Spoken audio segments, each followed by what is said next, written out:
Ukraine பிராந்தியங்களை கைப்பற்றும் நோக்கம் ரஷ்யாவிற்கு இல்லை என்று ரஷ்ய வெளியுறவுத்துறை அமைச்சர் செர்கே லாவ்ரோவ் தெரிவித்துள்ளார்.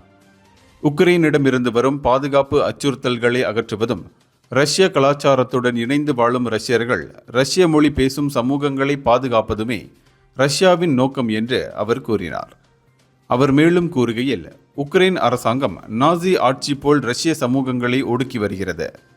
அவர்கள் தங்கள் எதிர்காலத்தை தீர்மானிக்கும் உரிமை அவர்களுக்கு உண்டு. உக்ரைன் தனி நாடாக வாழ உரிமையுண்டு. ஆனால் ரஷ்யாவுடன் இணைய வாக்களித்த பகுதிகளில் உள்ள மக்களை அது அனுமதிக்க வேண்டும் என்று வலியுறுத்தினார். 2014ஆம் ஆண்டிற்கு பிறகு உக்ரைன் அரசாங்கம் ரஷ்ய மொழிக்கு கட்டுப்பாடுகளை விதித்தது. பள்ளிகளில் ரஷ்ய மொழியை நீக்கியது. மேலும் நகரங்கள், அடையாள சின்னங்களுக்கு புதிய பெயர்களை வைத்து ரஷ்யாவுடனான கலாச்சார தொடர்புகளை அழித்துவிட்டது என்றும் லாவ்ரோவ் குற்றம் சாட்டினார்.